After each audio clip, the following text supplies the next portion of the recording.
स्वर्ग और नरक। एक बार की बात है, गांव में एक पवित्र व्यक्ति रहता था। वह हमेशा स्वर्ग और नरक के बारे में जानने के लिए उत्सुक रहता था। एक दिन पवित्र व्यक्ति भगवान से मिला। जब वो भगवान से मिला तो उसने पूछा, प्रभु, क्या आप मुझे बता सकते हैं कि स्वर्ग और नरक कैसा है? भगवान मुस्कुराए और उसे दूसरी दुनिया में ले गए।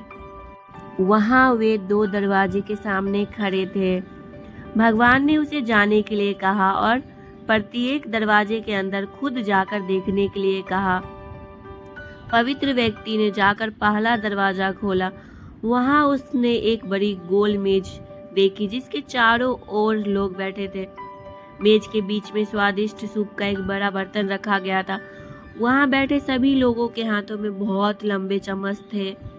मेज के बीच में स्वादिष्ट सूप के बर्तन तक पहुंचने के लिए चम्मच काफी लंबे थे, लेकिन लंबे चम्मच के कारण वजन से भरा चम्मच लोग मुंह में नहीं ले पा रहा। लंबे चम्मच की वजह से खाना न खाने पीने के कारण वे सभी दुबले पतले और बीमार लग रहे थे। वहाँ के लोग बहुत दुखी थे।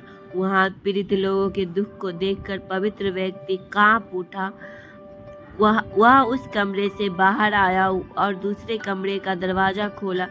दूसरा कमरा बिल्कुल पहले कमरे जैसा ही था। बड़ी गोल मेज और उसके बीच में एक स्वादिष्ट सूप का बर्तन।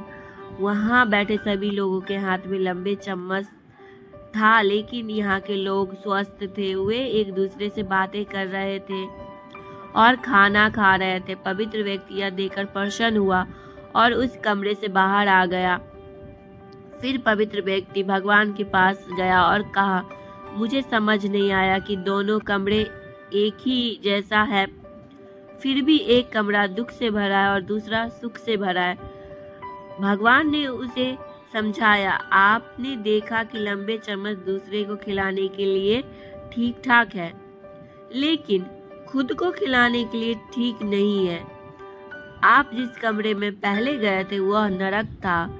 वहाँ के लोग लालची हैं और केवल अपने बारे में सोचते हैं, दूसरों की मदद नहीं करना चाहते हैं, जिसके कारण वे अपना पेट नहीं भर पा रहे हैं और दुख झेल रहे हैं।